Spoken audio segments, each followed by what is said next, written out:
Hi, this is Sam Weigel with V1 Rotate, Flying Magazine's web series for new and aspiring professional pilots. This week, we're going to talk about probationary periods, why they're important, and what you can do to get through your probation with flying colors. If your career plans involve flying for the regional, national, or major airlines, cargo carriers, or even certain fractional operators like NetJets, there is a good chance that you'll be a member of a union and work under a collective bargaining agreement or CBA. Now, among other protections, each CBA contains a disciplinary process that the company must follow before suspending or terminating pilots. This process requires the consultation of union representation, and it has contributed to the airline's impressive safety culture by making retraining the preferred method of discipline over more punitive measures. Even at non-union airlines like SkyWest, there are similar disciplinary processes in place. When you're brand new at most airlines, though, union protections do not apply. The company can essentially fire you at will. This is known as probation, and it's essentially the airline's last chance to make sure they didn't screw up by hiring you. Probation typically lasts 1 year, although at my airline it's the sooner of a year or 400 hours on the line. New pilots tend to approach probation with trepidation, and it is true that probationary pilots do get fired on occasion, sometimes for fairly minor offenses that would be survivable with union protections. But in reality, it's not that hard to make it through probation. You just have to keep your nose clean and mind your P's and Q's.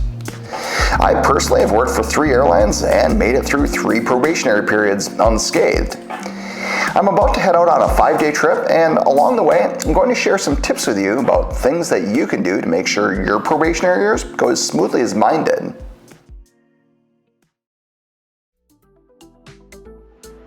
Hey guys, I'm here at the Layover Hotel in Raleigh-Durham, North Carolina, and pretty well recovered from the red eye.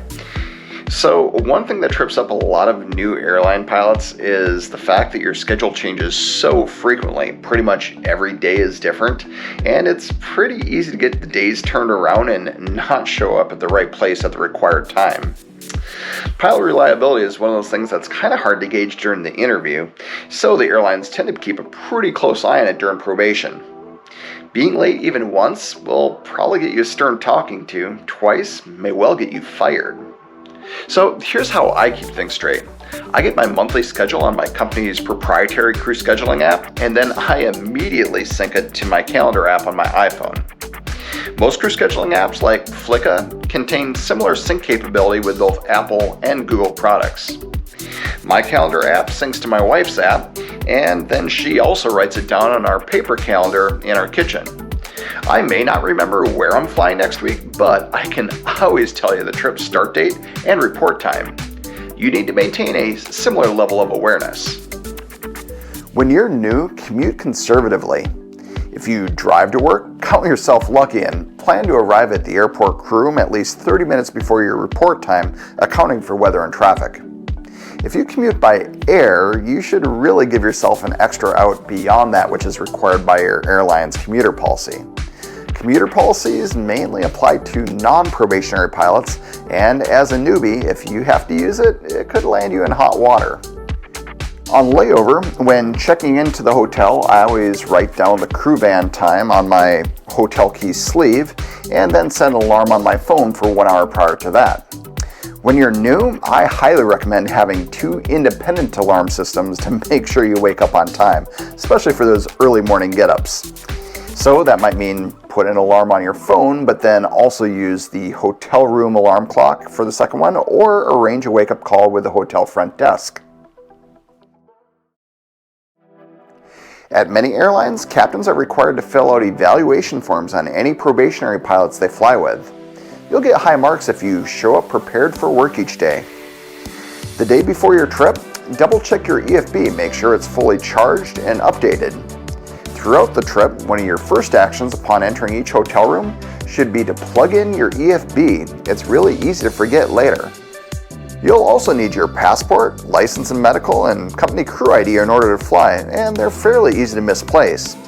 The trick is to keep them in the same predictable spot every single time. My license and medical live in my wallet, though some people prefer a separate pouch. At home, my company ID and passport live in the same drawer as my pilot shirt epaulets and brass, making them pretty hard to forget. And then on the road, my passport stays in my pilot shirt right breast pocket, and whenever I take my company crew ID off, I put it in my hat along with my dress belt and tie. That way, it's pretty well impossible to forget it in the room. When you're new, it's a really good idea to look through the airport diagrams, approach plates, and company notes for the airports you'll be flying to that day, especially if you haven't been to them before. And you should also keep on top of your systems and procedural knowledge. It's pretty easy to let them slide once you made it through the gauntlet of training. You might not be flying that much on reserve, or you may be flying with some subtly non-standard captains and start picking up their habits. Even at the regionals, you'll spend plenty of time at cruise, so use that time to crack the books and keep yourself fresh.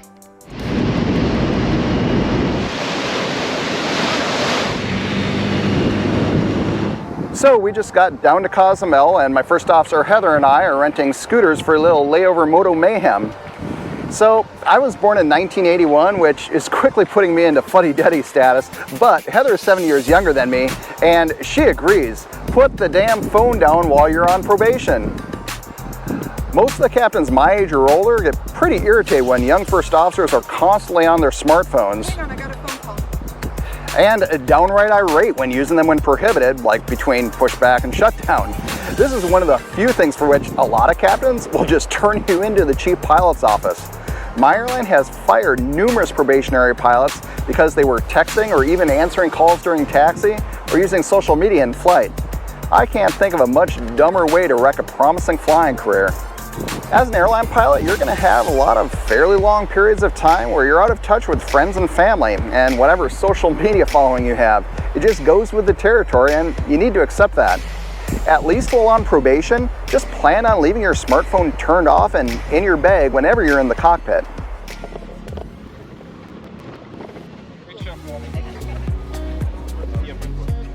Buenos dias. It's another beautiful morning in Cozumel. So basically, probation is the only time that a bad word from just one or two individuals can get you fired, particularly if they're well placed. Obviously, sexual harassment or racist language will get you canned immediately, though I'd like to think you're better than that. Personally, I like to have a good time at work, and I'm not above a little innocent flirting or telling the occasional naughty joke, so long as I know my audience. As a newbie to your airline's culture though, reading the room is a lot harder and the consequences of crossing the line more severe. So at least for now, be the definition of politically correct, even boringly neutral. Keep your opinions to yourself, most especially about politics and religion. Don't let anyone bait you into an emotional debate. Support your union quietly. Maintain a humble, positive attitude. When it comes to how you work with your captains, there's a fine line to toe. On one hand, I think that effective CRM requires a reasonably assertive first officer, but I also think that on probation, you have to dial it back a notch and pick your battles. Absolutely, be fearlessly assertive when it comes to flight safety, regardless of probationary status. Anything short of that, though, you need to be smart about when to speak up and what to leave alone. You'll fly with the rare captain who, out of ignorance or just stubbornness, is just plain non-standard. If you call them out on everything, they won't listen when you point out the big things.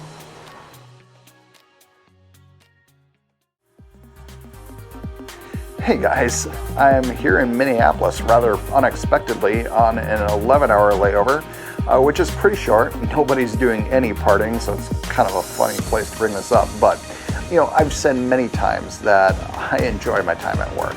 And a big part of that for me is socializing with fellow crew members on layover, often over an adult beverage or two. However, that said, a large proportion of pilot disciplinary actions, including the firing of probationary pilots, stem from accusations of poor behavior on layover, often under the influence of alcohol.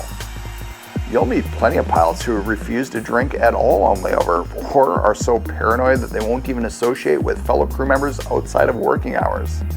That sounds like a pretty boring life to me, not to mention lonely, and I won't recommend it, but I am going to say that, particularly on probation, you need to be very careful about how you spend your layovers.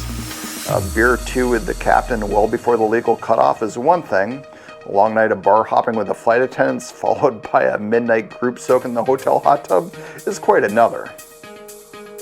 While we're on the subject of alcohol, don't drink it while deadheading or traveling on jump seat authority, even if you're seated in the cabin with no flying duty on the horizon.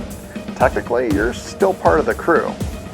Even when non-revving, be moderate with your alcohol consumption because the crew's paperwork shows who you are and even when you were hired. By following these tips and using a little common sense, you'll be off probation before you know it and on your way to a long and productive career. Thanks for watching, and for more great content for new and aspiring professional pilots, join me here at flymag.com every first and third Friday of the month.